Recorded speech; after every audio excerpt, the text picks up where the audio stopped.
تقم فيه أبدا. وعن ثابت بن الضحاك رضي الله عنه قال نذر رجل منها إبلا ببوانة فسأل النبي صلى الله عليه وسلم عن ذلك فقال كان فيها من أوثان الجاهلية وهل كان فيها غصب من أوثان الجاهلية تعبد؟ قالوا لا. قال فهل كان فيها عيد من أعيادهم؟ قال لا. قال اوفوا بنذرك فإنه لا وفاء لنذر في معصية الله ولا فيما لا يملك من آدم. سامعین، عقیدے سے متعلق گفتگو آئی. کل کے درس میں غیر اللہ کے لیے ذبح کرنے کا کیا حکم ہے، اس کی سلسلے میں کچھ باتیں آئی تھیں. آج اللہ کے لیے ذبح کرنا لیکن ایسی جگہ پہ جہاں غیر اللہ کے لیے کبھی ذبح کیا جاتا ہو، اس کا کیا؟ اور غور کیجیے گا شریعت کی نصوص کو. ایک چیز جو بات آپ کے ذہن کو غور و فکر کی دعوت دیتی ہے وہ یہ ہے کہ شریعت ہمیں ان قوموں کی مشابہت اختیار کرنے سے روکتی ہے جو قومی گمراہی کی شکار ہوئی. چنانچہ قرآن کریم کی بہت ساری آیات اس بات پہ دلالت کرتی ہیں. اللہ کہتا ہے ثم جعلناك على شریعة من الامر فاتبعها ولا تتبع اهواء الذين لا يعلمون، کہ ہم نے آپ کو ایک شریعت عطا کی تو اس شریعت کی پیروی کیجیے. ان لوگوں کی پیروی مت کیجیے جو اپنی خواہشات کی ان لوگوں کی خواہشات کی پیروی مت کیجیے جو نہیں جانتے. سورہ حدید میں کہا وَلَا يَكُونُوا كَالَّذِينَ أُوتُوا الْكِتَابَ مِن قَبْلُ فَطَالَ عَلَيْهِمُ الْأَمَدُ فَقَسَتْ قُلُوبُهُمْ وَكَثِيرٌ مِنْهُمْ فَاسِقُونَ. ان لوگوں جیسا مت ہو جاؤ جنہیں کتاب دی گئی اور لمبا عرصہ گزر جانے کے بعد ان کے دل سخت ہو گئے اور ان میں سے اکثر لوگ فاسق ہیں. چنانچہ شریعت نے ہمیں مشرکین یہود اور نصارا سے مشابہت کرنے سے سختی سے منع فرمایا. حتیٰ کہ گفتگو میں بھی نہیں. یہود آتے تھے اللہ کے نبی صلی اللہ علیہ وسلم کے پاس اور کہتے تھے راعینا راعینا. راعینا اور راعینا میں فرق ہے. راعینا کا مطلب ہوتا ہے ہمارا خیال کیجیے، اور اسی کو اگر یا کے ساتھ پڑھ دیا جائے راعینا اس کا مطلب ہمارے چرواہ یا ہمارا چرواہ. راعی کہتے ہیں چرواہے. تو اللہ کے نبی صلی اللہ علیہ وسلم کے پاس آتے تو وہ ان کی شیطانی ذہن کو دیکھ لیجیے کہ وہ اللہ کے نبی کا مذاق اڑاتے تھے. تو نہیں کہتے تھے راعینا ہمارا خیال کیجیے، یہ نہیں کہتے تھے راعینا. تو اللہ نے کہا یا ایھا الذین آمنوا لا تقولوا راعینا وقولوا انظرنا. انظرنا کہو ہمارا خیال کیجیے، یہ بھی اسی لفظ سے اسی معنی میں آتا. وہ آتے تھے السلام علیکم، کہتے تھے اللہ کے نبی آپ پر موت ہو. السلام علیکم، سام کے معنی موت اور سے کر کے. تو اللہ کے نبی نے کہا جب یہ لوگ تم کو سلام کریں تو کہہ دینا وعلیکم تم پر بھی، اور کہا کہ تمہاری دعا کو اللہ ان کے خلاف قبول کر لے گا اور ان کی دعا کو یا بددعا کو قبول نہیں کرے گا تمہارے یہاں. دیکھ لیجیے کہ افعال میں مشابہت اختیار کرنے سے سختی سے روکا گیا. نماز کا مسئلہ جو عظیم شان مسئلہ تھا، فرضیت ہو چکی تھی مکے میں معراج میں، لیکن مکے میں آذان نہیں دی جاتی تھی.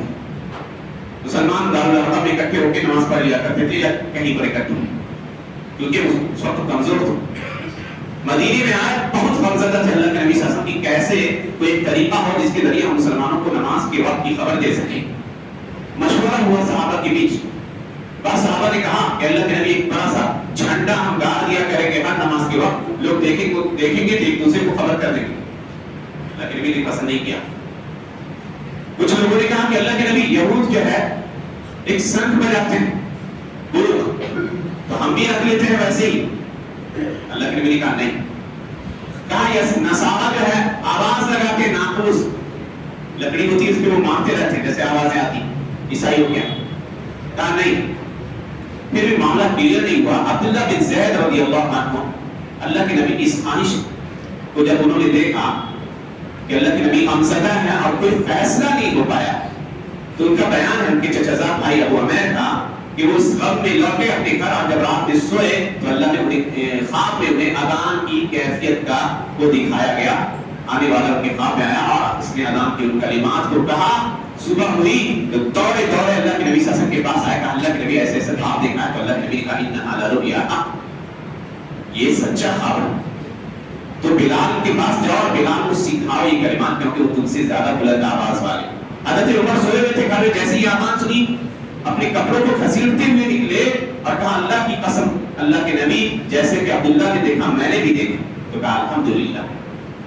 یہود اپنے بالوں کو جب بوڑھے ہو جاتے تو نہیں رکھتے تھے، اللہ کے نبی نے کہا خالف الیہود، یہود کی مخالفت کرو اور جو سفید بال ہو جائے بڑھاپے میں اس کو رنگ دیا کرو، لیکن کالے رنگ سے بچنا ہے۔ یہود جب ان کی یہاں کوئی عورت حائضہ ہوتی تو اس کا بائیکاٹ کر دیتے تھے ایک طرف سے، کھانا الگ، بستر الگ، ہر چیز الگ۔ اللہ کے نبی سے پوچھا گیا وَيَسْأَلُونَكَ عَنِ الْمَحِيضِ قُلْ هُوَ أَذًى فَاعْتَزِلُوا النِّسَاءَ فِي الْمَحِيضِ وَلَا تَقْرَبُوهُنَّ حَتَّىٰ يَطْهُرْنَ۔ پوچھا گیا کہ حائضہ عورتوں کے سلسلے میں کیا حکم ہے؟ کہا سوائے جماع کے ہر کچھ کر سکتے، ان کے ساتھ رہو، پیو، کھاؤ پیو، ہر چیز کرو۔ تو جب یہودیوں کی بات خبر ملی تو کہنے لگے اس شخص کو کیا ہو گیا، ہر چیز میں ہماری مخالفت کرتا ہے۔ تو آپ دیکھ جائیے عاشورہ کے روزے کا بیان آیا، اللہ کے نبی کو خبر ملی کہ اللہ کے نبی یہ وہ دن ہے عاشورہ کا جس میں یہود و نصارہ اس کی بڑی تعظیم کرتے ہیں، تو کہا انشاءاللہ اگر زندہ رہا تو اگلے سال سے 9ویں کا بھی روزہ رکھو۔ اسی لیے مخالف الیہود وصوم التاسع، یہود کی مخالفت کرو، 9ویں کا روزہ رکھو اور ملا کے رکھیے، ایک دن صرف عاشورہ کا روزہ رکھنے کو مکروہ سمجھا گیا۔ تو یہودیوں کی مخالفت شریعت کی نظر میں مقصود ہے، اور وجہ کیا ہے؟ کیونکہ یہ قوم گمراہی کا شکار ہوئی ہے۔ اور دیکھ لیجئے کہ آج مسلمان کا ایک بڑا طبقہ اپنے لباس میں، پوشاک میں، رہن سہن میں، بہت ساری چیزوں میں ان کی مشابہت اختیار کرتا چلا ہے۔ ہم بچوں کا برتھ ڈے مناتے اس لیے مناتے کہ کہتے ہیں کہ اسکولوں میں منایا جاتا ہے، کہا جاتا ہے۔ بہت ساری چیزیں ہمارے سوسائٹی میں ان قوموں کی جہاں سے آتی چلی جا رہی ہے۔ دیکھ لیجیے کہ شریعت ہمیں ان سے گفتگو پہ ان سے مشابہت کرنے سے روکتی، ہمیں اپنے افعال میں ان سے مشابہت کرنے سے روکتی ہے، اور ہم ان کے نقش قدم پر چلتے چلے جا رہے ہیں۔ اللہ کے نبی نے فرمایا فمن تشبہ بقوم فهو منهم، جو کسی قوم کی مشابہت اختیار کرتا ہے وہ انہی میں سے۔ تو ہمیں ڈرنا چاہیے کہ جس طرح یہ لوگ گمراہی کے شکار ہوئے ہیں، کہیں ہم بھی ان کے راستے پر چل کر گمراہی کے شکار نہ ہو جائیں۔ بہت مسئلہ پوچھا جاتا ہے، یہ برتھ ڈے والا مسئلہ کہیں اللہ کے نبی سے کبھی ثابت نہیں، نہ صحابہ کرام میں سے کسی نے ایسا کیا۔ نعوذ باللہ، اللہ کے نبی کے نام پر 12 ربیع الاول کو بڑا سا کیک بھی کاٹا جاتا ہے۔ یہ کہاں کی گمراہی ہے؟ غیر قوم کی گمراہی۔ اور دیکھ لیجئے جیسے نصارہ گمراہ ہوئے، امت کا ایک طبقہ گمراہ ہوا جس طرح کے کام کو کرتا نظر آتا ہے۔ انسان کے لیے زندگی متعین ہے، 60 سال کی زندگی جینی ہے، آپ کی عمر کم ہو رہی ہے، آپ خوشی منا رہے ہیں۔ ذرا سوچو کہ پچھلی زندگی میں ہم نے کیا کیا کہ ہم خوشی منا سکیں۔ اللہ کے نبی کی محبت کے نام پہ ان کے لیے برتھ ڈے کیک کاٹا جاتا ہے۔ اب جس دن 12 ربیع الاول کو، 12 ربیع الاول صحیح قول کہہ دیجیے تو اس دن نبی صلی اللہ علیہ وسلم کی وفات کا دن ہے، تو کہا جائے کہ نعوذ باللہ وہ لوگ اللہ کی وفات کی، اللہ کے نبی کی وفات پہ خوشیاں مناتا۔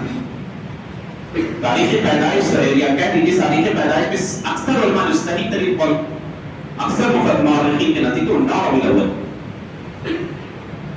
تو دیکھ لیجیے کہ ہمارا تب ہم کیسے غیر قوموں کی مشابہت اختیار کریں۔ ہماری بچیوں کی پوشاک اور لباسوں کو دیکھ لیجیے، جو ایک باوقار لباس تھا، حجاب اور بہترین لباس، وہ ختم ہو چکا ہے۔ اب جس طرح ان کے یہاں سیریلوں میں، ٹی وی میں دکھایا جاتا ہے وہ لباسیں ہم اپنی بچیوں کو پہناتے ہیں، تو جب ان کی لباس میں، اپنے لباس میں ہم ان کی پیروی کریں گے، اپنے کھانے پینے میں ان کی پیروی کریں گے، اپنی گفتگو میں ان کی پیروی کریں گے، تو ان کی عادات اور ان کے جو طریقے تھے وہ چیزیں بھی ہمارے اندر آئیں۔ جس طرح وہ گمراہ ہوئے، نعوذ باللہ ہمارے اندر بھی گمراہ آئیں۔ تو بچنے کی ضرورت ہے، اور نبی صلی اللہ علیہ وسلم کی ان تعلیمات کو سمجھنے کی ضرورت ہے کہ کیوں آپ غیر قوموں کی مشابہت اختیار کرنے سے روکتے تھے۔ اللہ سبحانہ وتعالیٰ سے دعا ہے کہ اللہ سبحانہ وتعالیٰ ہمیں غیر قوموں کی مشابہت اختیار کرنے سے محفوظ رکھے۔